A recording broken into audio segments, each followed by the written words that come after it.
Scale Aviation, a scale aircraft show. This will be the third and last part of Western World's interview with the planes and pilots of Top Gun Invitational Tournament in Mesa, Arizona in 1990.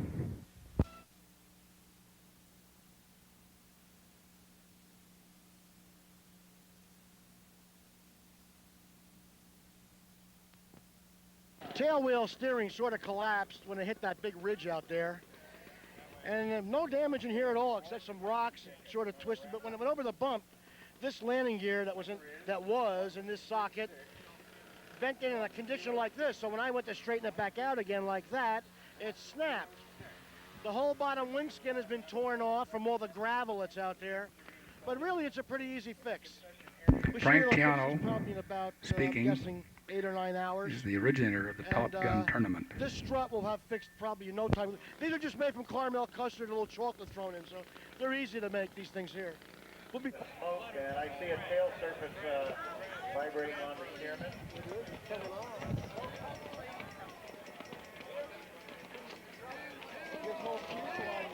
Chuck Fuller's beautiful steerman going in. Horizontal stab coming loose. The stabilizer's broken. He has no up elevator.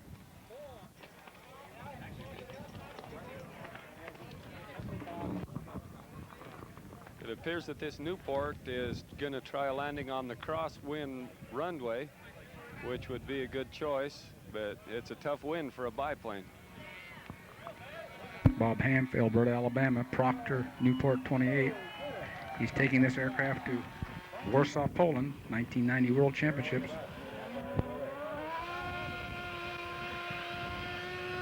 It's pretty hard to move the runway, though. So we have to deal with it. You on?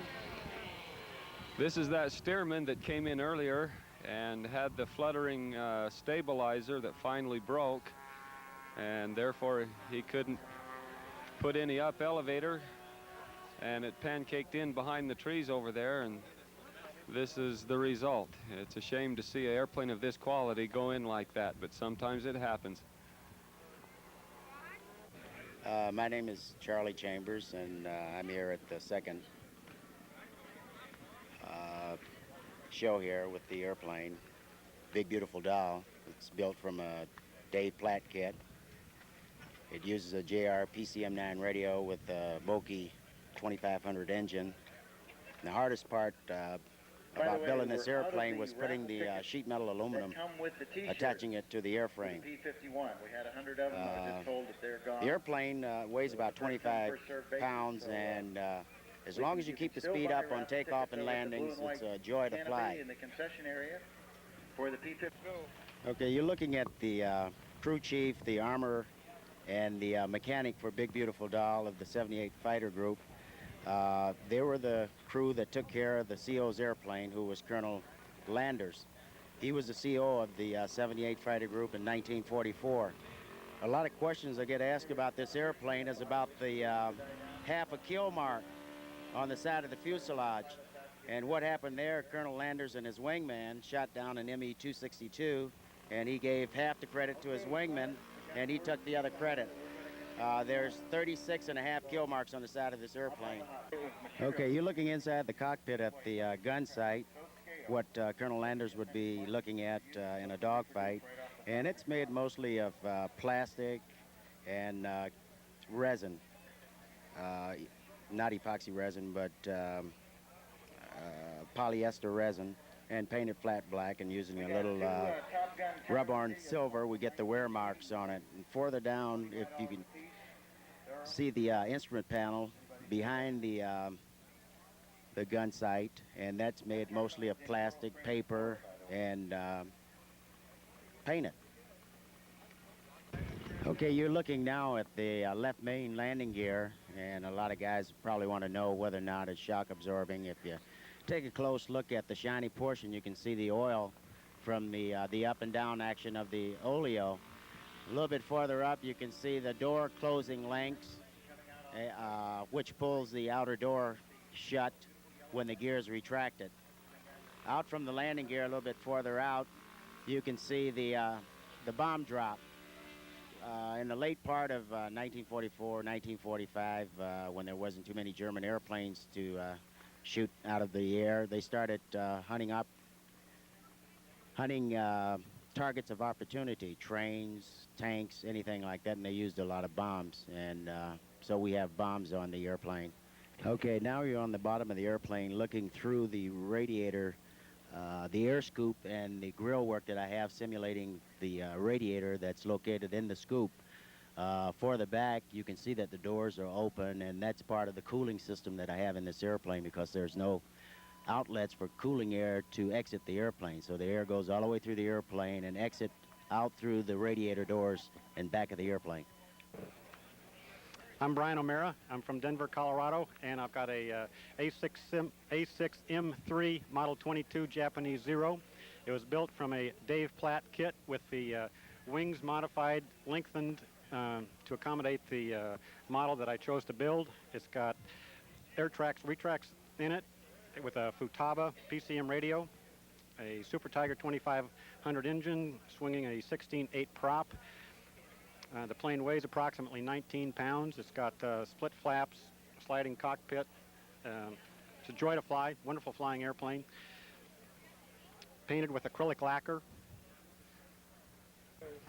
Okay, the dummy engine was made with scraps of aluminum and plastic wires, and the cylinders are from the Williams Brothers kit. The cowl looks like it's actually a flat black, but it was painted. There's probably 40% blue paint in the flat black to give it the kind of a bluish luster to it. The Japanese didn't have a true flat black finish on their cowls. That were either a bluish black or a grayish black. Okay, the landing gear struts actually were made, the upper parts of the struts were made from a P-47 Thunderbolt. The bottom part was made out of aluminum with the side scissors added, and the 6 hard points for the door attachment on the uppers, and the aluminum cover for the, or attachment for the lower strut. That's independent from the upper doors. It's got a full cockpit in it, made from a Jack Dorman kit. It has a sliding canopy. However, I just finished flying the airplane, so it's bolted down at the moment, but the cockpit, the canopy does slide backwards, and it's got full instrumentation with an exact duplication of the full-size aircraft. This particular aircraft has the markings of a squadron commander based in Saipan, approximately 1942, in a very rare manner that most Zeros were solid gray or green and did not have the decorative stripes of the yellow and the white, such as the Japanese Army did. The Navy was very conservative, so this was a squadron leader's aircraft.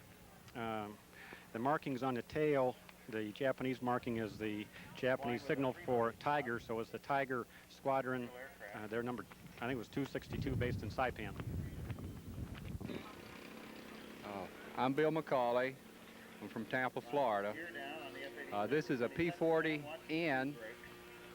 It's drawn by Jerry Bates in Mobile, Alabama. 80-inch wingspan.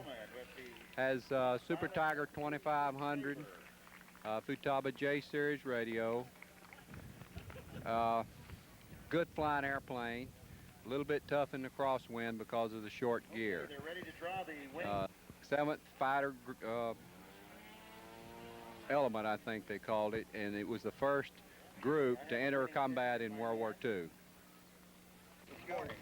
The exhaust stacks are made by carving one of the stacks and making a rubber mold, and then we pour fiberglass resin and micro balloon mixture in there. Then we make 12 of those, then mount them on a card that fits down in the recess, as you see there in the fuselage, and then you paint them. That is exhaust red, and you detail it with the exhaust burns, which is whites and blacks that are very subtle. And this is a droppable or jettison fuel tank that extended the range of the P-40.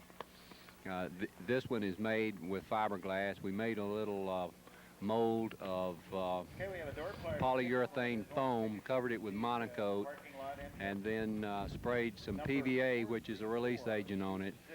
We lay the fiberglass up on it, make 2 halves, and then join them in the center, and we make a center plate that stiffens things, and you put it together with a polyester resin and sand it and paint it. The instrument panel that you're looking at is really quite time consuming. What we do is cut holes in a piece of phenolic board and put the instrument faces in the back of it, and then overlay this and paint it with this matte black that you're looking at, and then all the little dials and switches and everything we try to simulate are made in a little mold, and you pour fiberglass resin in that, paint it, detail it, and then glue it on. It's made in about 3 or 4 different parts to simulate the depth of the gauge, and you put a little celluloid or cellophane covering to simulate glass, and then you put all of that over it.